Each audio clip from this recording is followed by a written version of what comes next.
अस्सलामुअलैकुम प्यारे बच्चों। क्या आप एक मजेदार कहानी सुनने के लिए तैयार हैं? एक प्यारे कुत्ते और उसके आईने के बारे में। चलो देखते हैं कि हमारे दोस्त को क्या सबक मिलता है। एक खूबसूरत गांव में जहां हर तरफ सरसब्ज खेत और बहते दरिया थे, शेरो नामी एक प्यारा कुत्ता रहता था।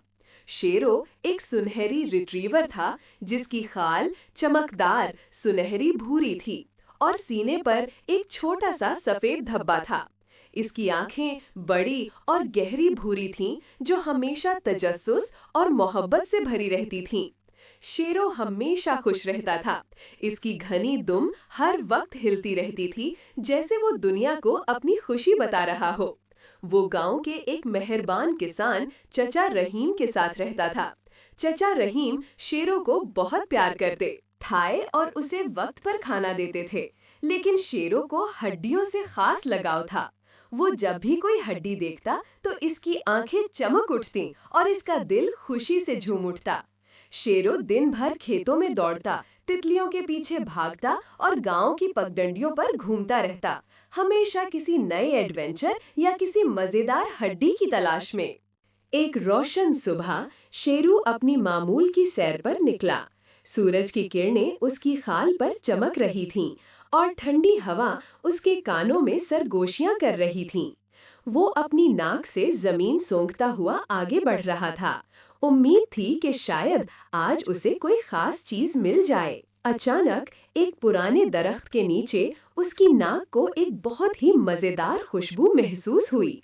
उसने तेजी से खुदाई की और वहां एक बड़ी मोटी और रसीली हड्डी पड़ी थी।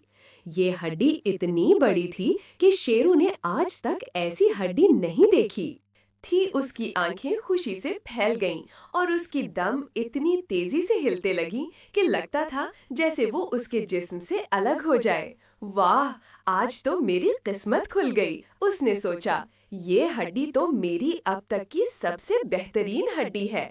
मैं उसे आराम से बैठकर खाऊंगा और उसके हर लुकमे का मजा लूंगा। शेरू ने हड्डी को बहुत एहतियात से अपने मुंह में पकड़ा। वो उसे किसी भी कीमत पर खोना नहीं चाहता था। उसने फैसला किया कि वो उसे अपने घर ले जाएगा, जहां वो सुकून से बैठकर इसका मजा ले सके। उसने अपने घर की तरफ चलना शुरू किया। रास्ते में एक छोटी सी लकड़ी का पुल आता था जो एक साफ और शफाफ नदी के ऊपर बना हुआ था। नदी का पानी इतना साफ था कि नीचे की कंकरियां भी साफ नजर आ रही थीं। शेरू खुशी खुशी पुल पर चढ़ने लगा। उसके दिल में अपनी नई हड्डी की खुशी समाई हुई थी और वो तसव्वुर कर रहा था कि उसे खाने में कितना मजा आएगा। सूरज की सुनहरी धूप नदी के पानी पर चमक रही थी और पुल के नीचे से पानी के बहने की हल्की सी आवाज आ रही थी। जैसे ही शेरो पुल के बीच में पहुंचा, उसने इत्तेफाक से नीचे नदी में देखा।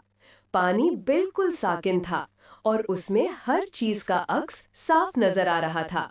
शेरों ने देखा कि नदी में एक और कुत्ता है और हैरानी की बात ये थी कि उस कुत्ते के मुंह में भी एक हड्डी थी। शेरों को अपनी आंखों पर यकीन नहीं आया। ये क्या? उसने सोचा, एक और कुत्ता और उसके पास तो मुझसे भी बड़ी हड्डी है। शेरों को ये नहीं मालूम था कि वो सिर्फ अपना ही अक्स देख रहा था। उसके लालच ने उसकी अक्ल पर पर्दा डाल दिया। वो अपनी हड्डी से मुतमईन नहीं था। अब उसे वो दूसरी हड्डी भी चाहिए थी जो उसे पानी में नजर आ रही थी। उसके दिल में लालच का एक तूफान उठने लगा। शेरू की आंखों में लालच की चमक आ गई। उसने सोचा, मैं इस दूसरे कुत्ते से वो हड्डी छीन लूंगा, फिर मेरे पास दो हड्डियां होंगी, एक मेरी और एक उसकी। उसने गुस्से से पानी में मौजूद कुत्ते की तरफ देखा। उसकी रगों में गुस्सा और लालच दौड़ रहा था। गुर्र! उसने हल्की सी गराहट निकाली, फिर अपनी पूरी ताकत से भौंक भौंक की आवाज के साथ पानी में मौजूद कुत्ते पर हमला करने के लिए मुंह खोला। जैसे ही उसने भौंकने के लिए अपना मुंह खोला, उसके मुंह में पकड़ी हुई कीमती हड्डी छपाक की आवाज के साथ पानी में गिर गई। हड्डी नदी की गहराइयों में डूबने लगी और देखते ही देखते गायब हो गई।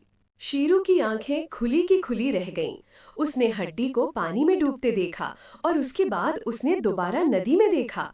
अब वहां कोई दूसरा कुत्ता नहीं था और ना ही कोई दूसरी हड्डी थी। सिर्फ पानी की लहरें थीं जो आहिस्ता आहिस्ता सुकून हासिल कर रही थीं। शीरू को अपनी गलती का एहसास हुआ। ओह नहीं, उसने अपने दिल में कहा, ये तो सिर्फ मेरा अपना अक्स था, कोई दूसरा कुत्ता नहीं था और ना ही कोई दूसरी हड्डी थी। उसका दिल डूब गया। उसने अपनी हड्डी भी खो दी थी और उसके हाथ कुछ नहीं आया था। वो पुल के किनारे बैठ गया। उसका सर झुका हुआ था और उसकी दुम जो हमेशा हिलती रहती थी अब बिल्कुल साकिन थी। उसकी आंखों में अफसोस और नदामत के आंसू भर आए। शेरू आहिस्ता आहिस्ता खाली मुंह और भारी दिल के साथ अपने घर की तरफ वापस चल पड़ा। इसका हर कदम उसे अपनी गलती याद दिला रहा था। इसके पास एक बेहतरीन हड्डी थी, लेकिन इसके लालच ने उसे वो भी गवा दिया। उसने सोचा, अगर मैं लालच ना करता और अपनी हड्डी पर ही खुश रहता, तो आज मैं उसे मजे से खा रहा होता। इस दिन शेरू ने एक बहुत बड़ा सबक सीखा। उसने समझ लिया कि जो कुछ तुम्हारे पास है, उस पर राजी रहना कितना जरूरी है। लालच करने से अक्सर इंसान अपना सब कुछ गंवा बैठता है। शेरू ने इस दिन के बाद से कभी लालच नहीं किया और हमेशा जो कुछ उसके पास होता था, उस पर खुश रहता था। वो जान गया था कि सच्ची खुशी चीजों को जमा करने में नहीं, बल्कि मौजूदा नेमतों पर शुक्र अदा करने में है। नेक्स्ट वीडियो तक अपना ख्याल रखना। याद रखना, लालच बुरी बला है और जो कुछ तुम्हारे पास है उस पर शुक्रगुजार रहना बहुत ज़रूरी है, वरना तुम सब कुछ खो सकते हो। मज़ीद दिलचस्प कहानियाँ और अहम ज़िंदगी के सबक सीखने के लिए सब्सक्राइब करना ना भूलना।